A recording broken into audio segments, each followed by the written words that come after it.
today we have I have Lisa Cairns and Jason Warwick on my show. I'm really excited because I've been waiting to really invite you to be on the show and have a chat with you. So thank you for coming, both. Thank you both for coming. Thank you. Yeah, thank you.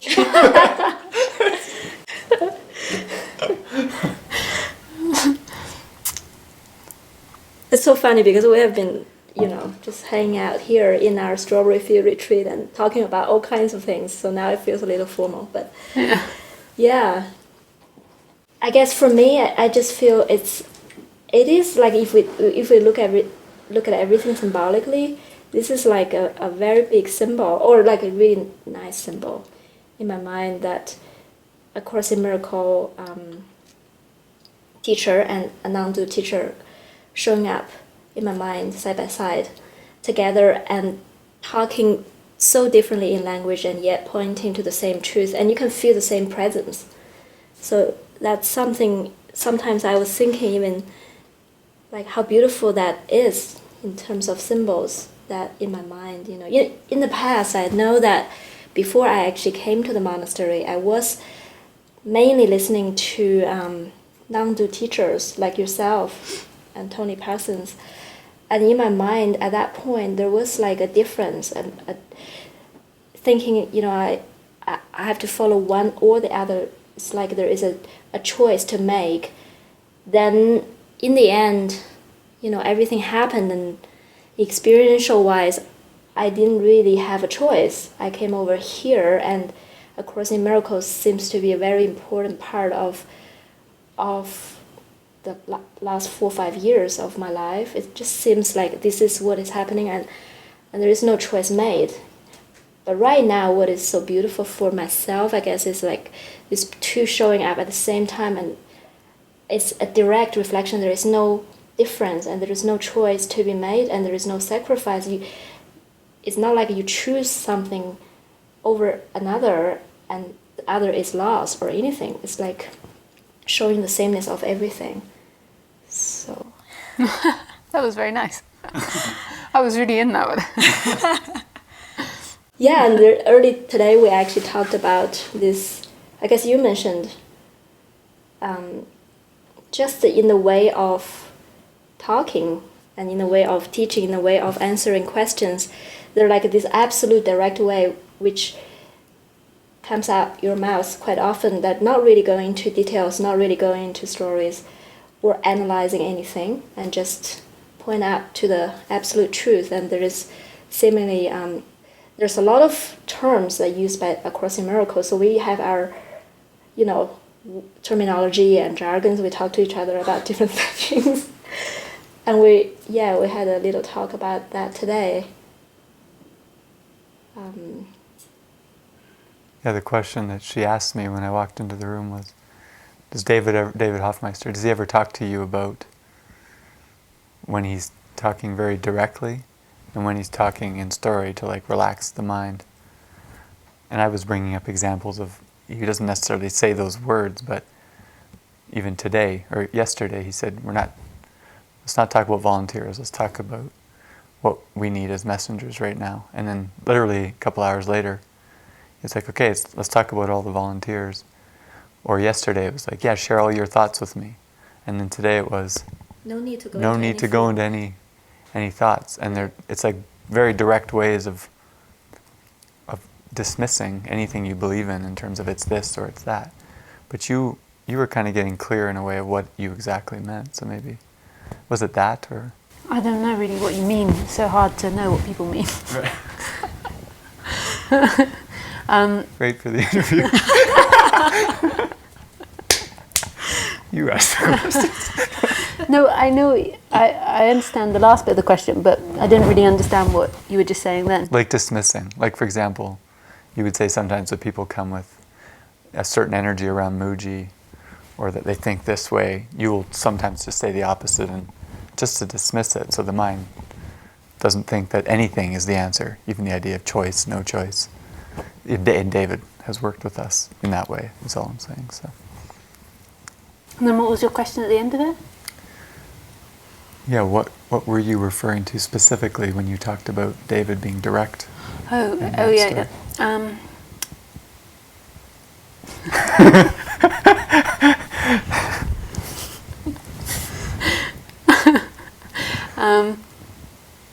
I just have to feel it now. Just a second.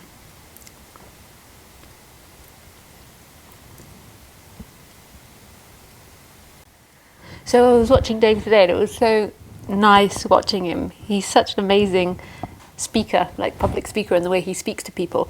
And I could see he was doing two things.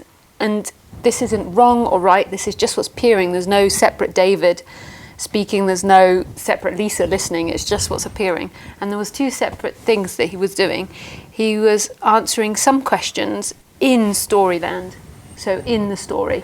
And he was talking to them in the story. And then sometimes he was talking about, I don't even know what to call it, like not story, no thingness, or this, what is. And I was just wondering if he had discussed that with you guys, like the difference between the story and then the what you could call the horizontal and the vertical. And I don't even think that there's any right or wrong path. It's just what's appearing. If someone is telling you to go and sit on your finger for 2 hours, then that's what's appearing. And if the person does it or not, then that's what's appearing. Whatever is appearing is it, and is God, and is everything. It can't be separated out. So I don't think there's a right path to this, a wrong path to this, or a path to this. But I just was wondering, like, if he spoke to you guys about the difference. Because you were even saying to me that even within terms of non-dual path, there's like 5% are like you that don't even talk about it, that only talk about there's no person with no choice, and the rest kind of do the whole. Not exactly no person, no choice, but more what I would, sometimes that, but more what I would call the vertical. But what even is the vertical? It's like such nonsense language sometimes. So what I mean by the vertical is just what's happening, the freedom that's right here, right now, just pointing back to no thingness continuously. And then most of non-duality, there's a progressive path. Like, so you meditate, or you question who am I, or you do a practice of who am I, or I can't think of all the things they do, or sometimes yogic positions. There's so many different ones out there, I don't really know them now. And then there's a very small percentage which just keep repeating the same sort of things, the no thingness message. And neither's right or wrong. Whatever the body goes to is it, because there's not anybody separate. It's all the movement of the one. But when David speaks with you guys, I was just wondering if he pointed out that difference. Not that it's so important now in this conversation, but just when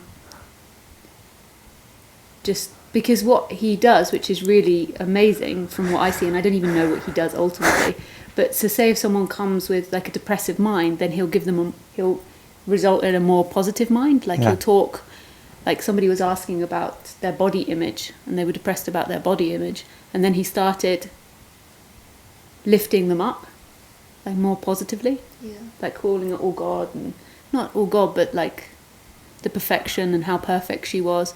And so then I can imagine by the end of it, it gave her a sense of feeling loved. Right, or the mind started to be more open to have a shift. Otherwise, it's like there's like gripping when there's a question asked, being asked, and there's a gripping of the question is my identity, or the problem is my identity, and there's, somehow there is opening up happening sometimes when you go with it. Yeah. And then. But this stuff I really don't know. This stuff I don't even go into. It's not even I don't know. It just doesn't. It just goes blank. Like whether I don't know what leads to what. But what I do know is everything that he says was perfection. Like that was exactly how it had to be, and what. But I don't know what that will lead to. Like I don't know if that would. It was nice watching him, in the sense it felt nice. Like it felt like a really sweet answer to her. Or it felt like it was a nicer story than the story that contracted story. Yeah. But I don't know where that's going. That's what we were talking about at dinner, actually, just the idea that, like, that's your gift, actually. It's just staying with, whatever's coming through you, and it's obviously always at the absolute, and we were actually each just sharing how to embrace that in our own lives, actually. It's like not even like to reach this state, not to judge anyway as better or worse, because how do we know what is better or what serves, and who is it serving really? So the thing is to see. I actually want to. I feel there's a freedom when I know that I cannot talk any other way than I'm talking. Yeah, that's exactly it. You can only. It's not even somebody separate doing it, and who is the separate person that's listening anyway? Who else is there? It's always just whatever is appearing is it. Yeah. But the mind just keeps focusing in the story, in the story, and the freedom is always your nature. But whatever is appearing in the story is it, always. Yeah. No matter what appears.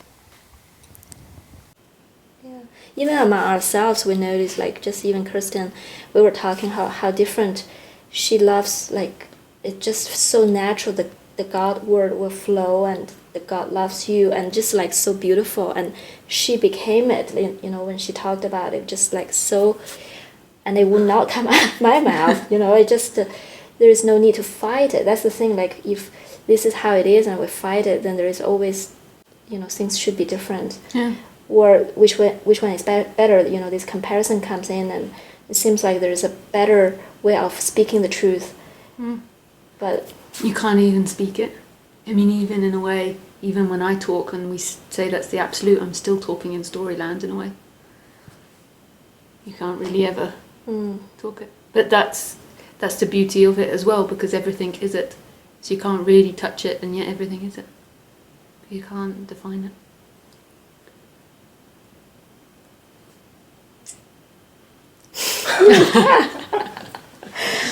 Short interviews. Yeah. actually, I feel to ask you, what's your experience of being here? Of being here, yeah.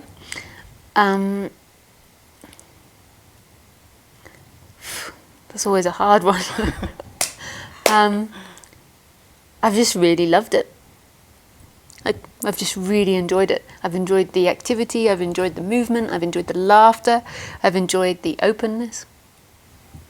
What about just going to different sessions and hearing all the Course in Miracle terms, and what was that for you?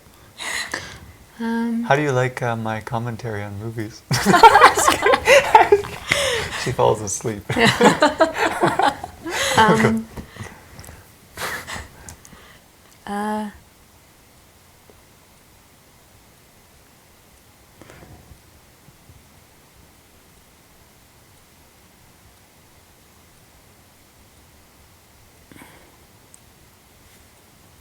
It's so hard putting things in words, isn't it?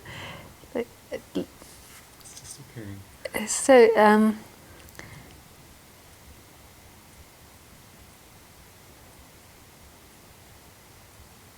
it's like I can feel it. Oh, there's the feeling. It's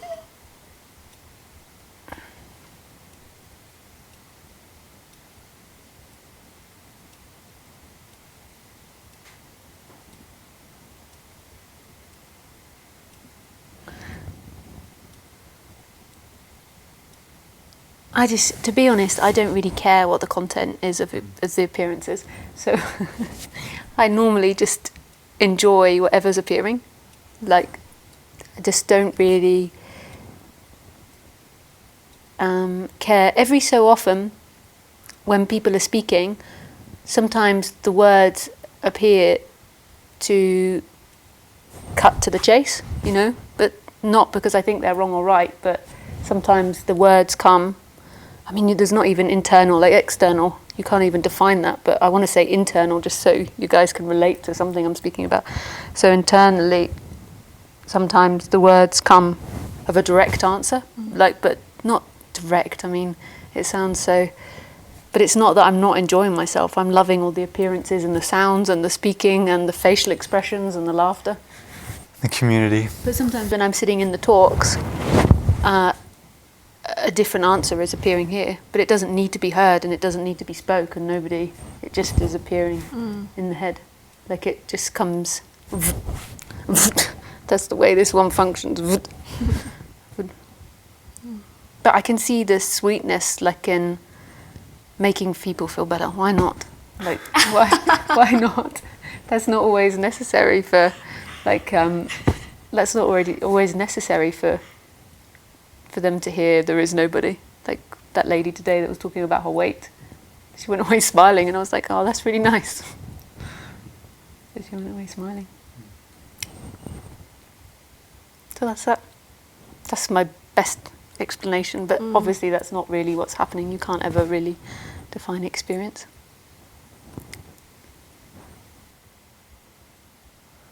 Yeah, when you first came, we talked a bit about, there's a chance something may unfold for you in like Belgium or a community somewhere, and there's almost this like, well, as long as I don't have to be the leader or whatever, but you're like, well, you never know. It's going to happen, whatever's going to happen. Yeah. And so coming here, it's been just beautiful to like be a part of that with you. And you've lived in Buddhist communities before, and just being here, and you were saying that some of the best times is when you're just like off floating and having these encounters with people. And Offloading? Floating, off floating. Like floating. You're just moving around, and then speaking wherever you speak. Yeah. And I do like that, rather than, I like hanging with people. And then just, if non-duality comes up, you talk about it. Yeah. Rather than these talks where people come and sit and listen for 3 hours. Yeah. I enjoy that too, but I really like just sitting down at lunch, and if it comes up, it comes up. Or in the car rides, something arises and we're all like right there with something, quote, practical, and just moves through instead of just ideas or something. Yeah, that's nice. That's so I've really enjoyed that, being here. Just, I haven't really been giving them any talks and just been talking with people and laughing with people. That's the best bit, actually. The laughing. That's even better than talking about non-duality.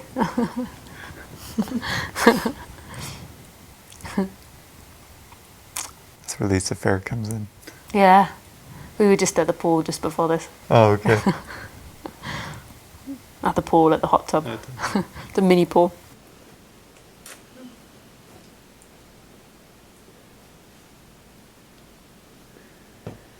And also, what else have I've also really loved the fact that you guys have been like, or it's not even you guys, even this body, like everyone has been so open to speak in such completely different ways, and there's not, like, often you see in non-duality like teachers headbutting or like wanting to insist and tell that they're right, but it's just like whatever's been coming up has been coming up, which has been really fun. It's not like people are trying to defend something here. That's really nice. That's cool. Yeah, I see that so much in non-duality. I loved your answer. Particularly with the men. Let's be honest here. And I'm talking about the non-duality teachers, not just the people that come to the talks. My way's the right way. It's, oh God, for fuck's sake. First time on our show. Oh, sorry, fuck. No, I just got a letter from this lady that's written the book stand, and she's like requesting that we take out fuck, because I fuck a lot when I'm talking. Oh God. I came out really bad.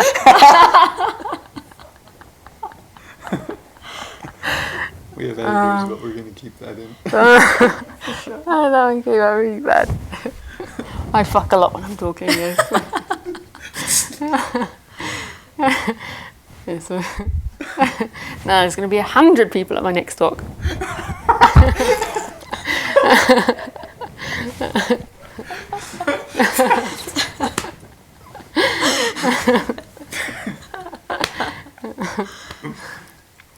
One of my favorite answers, when I think it was Frances Allen asked you, she explained all her miracles and her day and how it's flowing, and someone showed up when she needed a ride and all of these things, and I was like, oh, that's so wonderful. And you're like, I don't understand what you're talking about, but I love you. You know?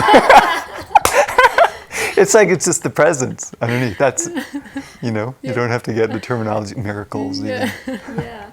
Yeah, That was really cute. It's like we have no idea how familiar we are to each other's conversation. Like it's like a bubble. We live in this bubble. We talk to each other in a certain way, and when someone comes from like, what are you guys even saying? We're like, oh wow.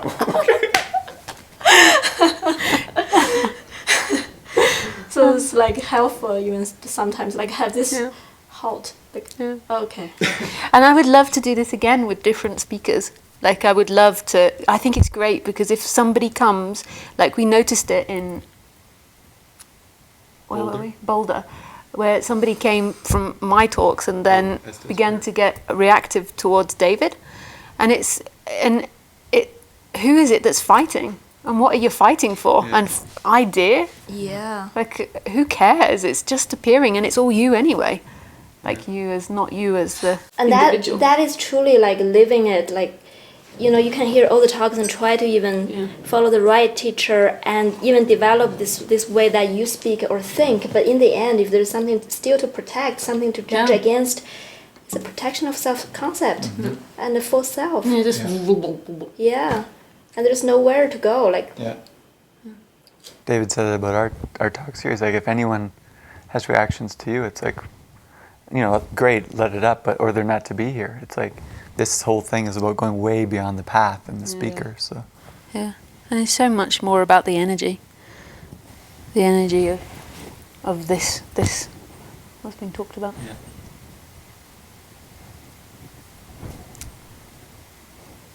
That's the depth, really. Just to know it's something way deeper than any potential controversy. Any concept, any idea, any story. We're just it's innocent beyond right and kids. wrong.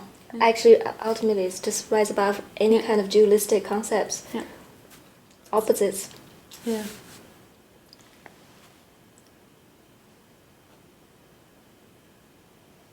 And some of the guys from Course in Miracles have been so cute. They've just read Course in Miracles and not non-duality. Like, I've loved some of the questions and like their enthusiasm for it. It's been really sweet. For the Course or for non-duality? Well, for when I speak, like for the Course, but then they're so enthusiastic and they have no idea what I'm talking about. Not no idea, but like energetically they do, but intellectually like, I have no idea what you're talking about, but they come bounding up asking questions. I'm watching the other way around, like you have no idea what they're saying, like it just feels so... To ask you this like sophisticated intellectual question from Course in Miracles. Yeah. So da-da-da-da, and you're like, I don't know what you're talking about. I even do that to non-duality people quite often. I get some real intellect. That's so beautiful because I remember before I actually started at Course in Miracles, I went to this NLP training, which is neuro-linguistic programming, and one part of it is using language for therapy. And what the coach was teaching us was that people asking you a question, and all the therapist needed to do was to reframe the question in such a complicated way that the mind will not understand. You feed the question back in a way that is so not rational or logical, so the mind will try to follow because it still sounds similar to the question. So you follow, and then the mind forced to stop because it couldn't follow it. And that's the whole therapy. You don't even tell the client to stop because they won't, even if you tell them. And you force them to stop if they ask you a question about, so how do I let go of my depression? Since my boyfriend left, I was depressed, and you just say something like, so this depression that after your boyfriend left, this loneliness is totally out of your control, that you feel that it's completely out of the present moment, and your boyfriend is, and it's like and in that halt everything is solved. And I was thinking at that point, I didn't understand how can that be therapeutic, because I didn't understand the problem is in the thought. Yeah. There is no reality other than the thought. Yeah. But now I feel sometimes I was watching your way of answering the question. That was exactly what I was doing. Like, you caused, or you're basically dismiss the question so that their way of thinking has to come to a halt. Yeah. And that was really beautiful. It's so interesting to watch. Yeah. So interesting to watch. It's funny. There's a few ways to do that, I've noticed, like the way she's speaking, the NLP, like movies are designed to bypass the intellect, like it just goes somewhere else, and then you can slip in all this commentary. And then someone even said about the way David talks, he bores the ego to death.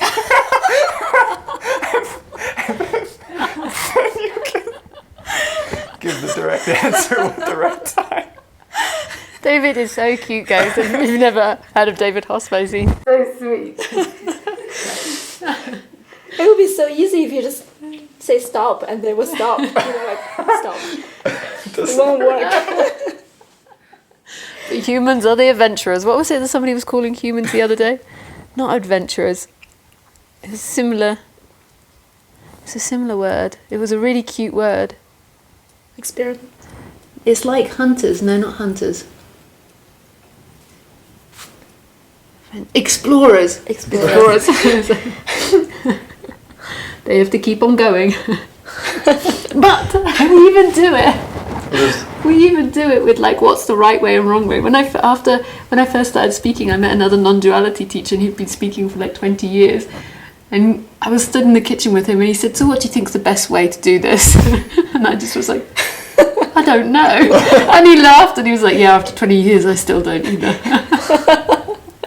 Funny. Yeah, so we can never find an answer to anything, but yeah, it happens, and eventually it pops, and we don't know why really. We're like, yeah, it did. It was so funny. There's like all the Star Trek episodes. We're gonna go where no man has gone before. You know, even in terms of questions. And there's that Time's End episode where he's like so proud of the fact that we find questions, and then we find questions about our questions, like as if that's somehow a good thing, just to come back to. And then we find questions about our questions. And the light, the spirit is just sitting there like. Yeah, why not? Why not no thing do all of this, or light, or whatever you want to call it? Right. Crazy. What an adventure. Wow. Okay. Oh, that was fun. That's fun. Thank you. Thanks. Yeah. I've got lovers in my mind. Lovers? Oh, so we haven't finished. Keep going. It could be part 2 or not at all. I don't even know the question. Lover? Lovers, he said. Lovers. Lovers. How do you use lovers in your awakening? How do you use lovers for awakening? That's a question to Lisa Cairns. Yeah, that's my question. Well, a lot of people say that when you orgasm, you forget yourself. Okay.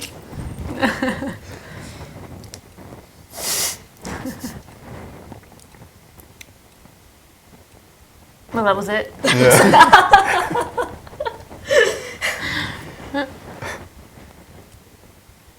You see, that's the thing. The only thing that seems to come out of my mouth is it just talks about what the problem is. So then I could say or it can explain why people suffer with lovers. It can explain that so easily, and then it seems like it can explain what freedom is and where the problem is. I want to hear that, actually. So I would say the problem with lovers is this wanting to put the lover in a story. Obviously there's got to be practical stories about this is the person I live with, or this is the community, and there's practical stories, but it wants to live in a time-bound story. So when the other person isn't there, it wants to keep repeating that pleasure of the other person. But when you repeat one particular story, so it wants to keep repeating the pleasure of the other person and how great they are and how high they make you feel, it will then also repeat the opposite story. It's just the way the mind works. It will begin to go dark at points, or when it doesn't, that imagination doesn't, life doesn't give what the imagination wants, then the other story comes. They've let me down, they don't love me. It just goes from one to the other. It just goes in opposite stories. So it's originally the mind wants to get high off the lover, like you have sex or you kiss or you have a nice conversation, and there's lots of chemicals and pleasure sensations, and then the mind wants to maintain that by keep repeating the story of how great it is. And then obviously it can't live up to that greatness, and it gets better in the mind than it does in reality.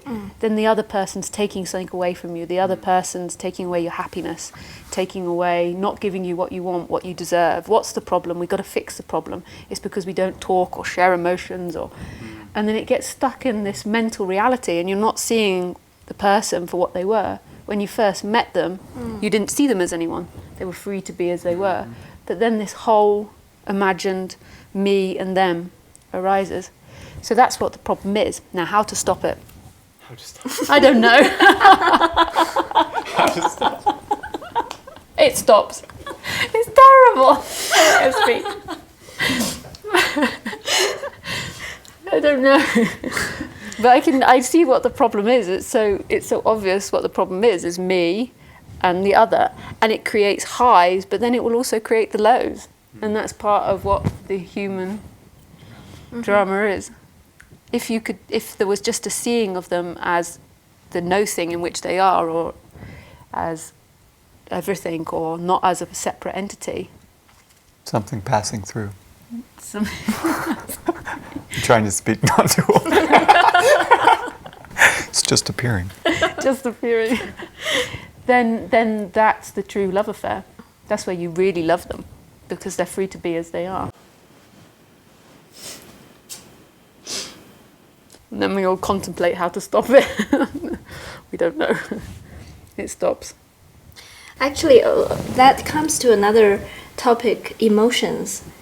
Like, in the non-do, or in the way that you normally talk to people, do you feel there is even a need to address emotions or fix it? I kind of feel that in the Western societies, there's too much emphasis put onto emotions, and then it's like what's that thing when it Circular? No, it's like it makes it bigger and bigger. Self. Perpetuate? Something like that. Yeah. Like it kind of makes it, it's like, you know how in The Giver they had... It's a movie. The movie. They hadn't got the word for death, so therefore they didn't know people Would die. dying. Mm-hmm. It's the same with emotions. And so then they get stronger and stronger and stronger. If we don't give it a label or a story about it, You can't not, though, if that's what's appearing. But I think that I noticed, like, when I go to less westernized countries, or particularly India, there's not so much of a focus on how you feel. So therefore, the attention isn't going there. The attention is more out in the flow of life. The attention is more out in what's happening. And it's not so much on what I feel, what I should feel. I want a positive emotion. I want a good emotion. But how do they address suffering now? The whole thing is about not to suffer. Yeah. How do they address suffering? What, the Indian people? Yeah, if they don't see emotion as a problem, then where is the suffering if there's no... I don't think they suffer as much as Western people do.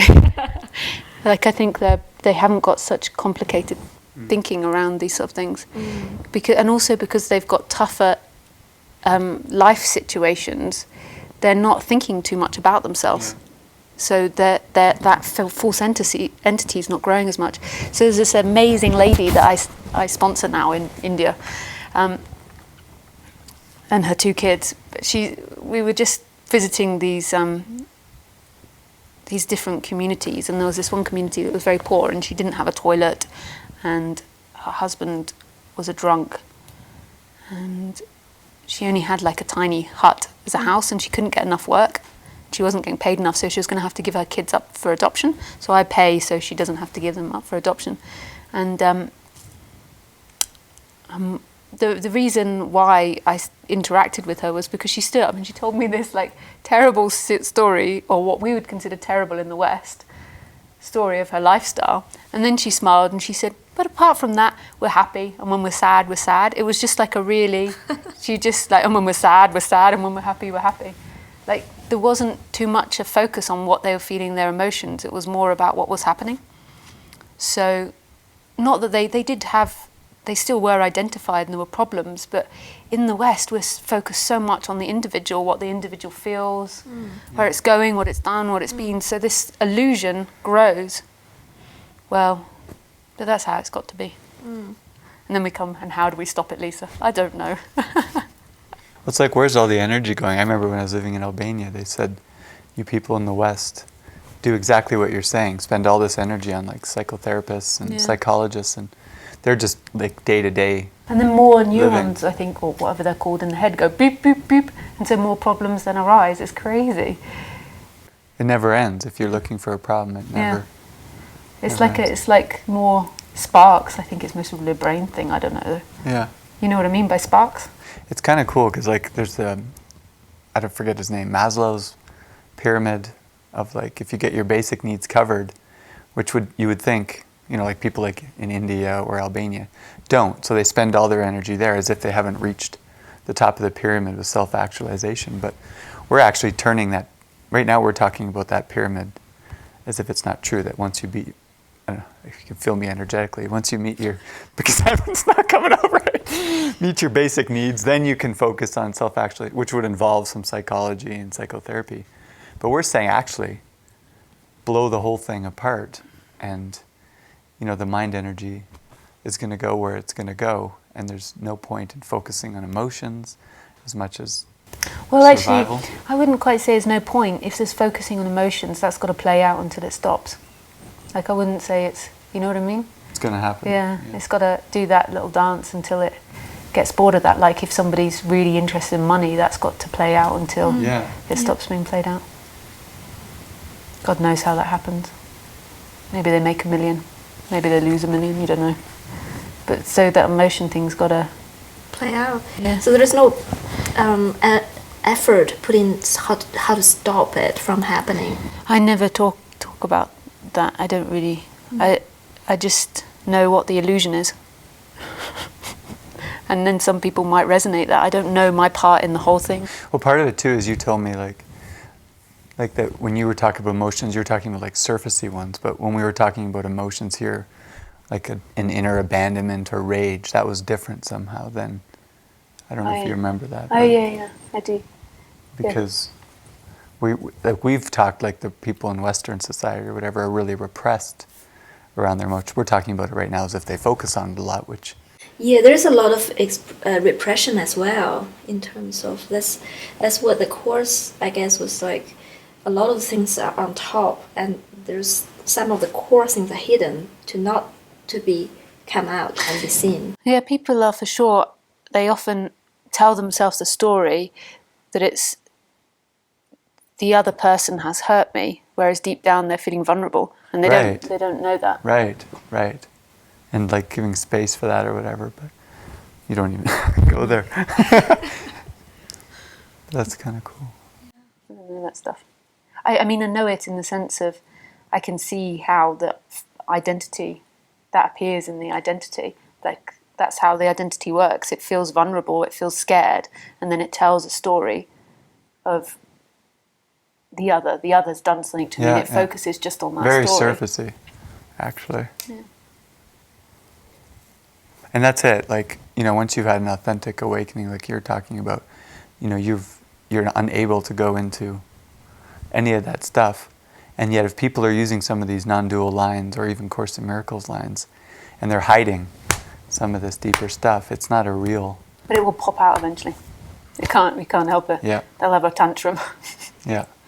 Eventually. And everything that serves that popping out will come to, will show up. Yeah. You know, it could be whatever. It could be a talk, it could be a process, it could be whatever. Just like whatever that's in the plan. Yeah. Whatever the flow is, the flow, and it will do its dance, and we'd never know what we're doing and why we're doing it. It's just a happening. And who knows where we're going? That's beautiful. But if you're in a group that's focusing on emotions, that's what's happening. And it's not that that's your path, there's ultimately no path, but that's what's happening. Mm. And then to sit there and be like, oh, this is wrong, this isn't Neo Advaita, or that's what's happening as well. But it's not, there is no right way, there's just what's happening. Yeah. And that's got to play itself out. That's beautiful. That's actually what the Course is saying. That's the only goal of the Course. Non-judgment. Open-minded. Of anything. Yeah. Non-judgment of anything. If you have judgment about teachings, about spiritual paths, about what is right, what is wrong, that's caught in the story, in the illusions. What we would call it more or some non-duality teachers is just being empty. So it's like there's nothing hits. So often we think we're in here, and that just then is empty. But then everything else is empty as well. Like everything is you. But it's like there's no longer somebody in there fighting the world. It's just, I sometimes call it will-less, but that's got nothing to do with non-duality. The will goes. Sounds terrible. No, I like it. Because in the Course, sometimes when we feel hit by something, it's like this self-concept of being hit. And it's actually used to actually go into, like, look at what is really there that's being held onto or being protected. So I guess, there is one way of saying, like, it's happening, there's no need to even fight against that you're being hit, that you have a charge against it. Or another way, like what we're doing is, if you get hit, then good. Mind watch it, like watch what is underneath. Yeah. Because whenever something hurts, like really hurts, not just like if someone stabs you with a knife, but I mean, when something really hurts, it's always because there's an idea in play of how it should be or what it's wanted. I sometimes call it like planks of wood. You're walking around with like planks of wood inside. This body is empty. It's not got anything in it. The whole world is empty, yet it's full simultaneously. But when you've got ideas, it's like you're bashing against everything. And bashing against, and it's such an illusion because there's actually nothing there to bash into anything. It's very funny. Thank you. It's so fun and easy to talk to you. And you guys as well. It's I love it because often when you speak to other, like when I've done these talks with other like non-duality teachers, normally they're always trying to tell you how they're right and you're wrong, whereas neither sides here are doing that. It's really sweet. It's really nice. So Thank you. I don't think we did anything on the lovers, did we? Kind of. You go into the illusion of it. Oh, that's right. You dealt with it earlier on how you're going to do your next show too. So Oh, really? no, We did. forget it. You said 100 people are going to come to your next show. Oh, yeah. Yeah, I forgot what I said, but something about fucking. We're going to end on that. Okay.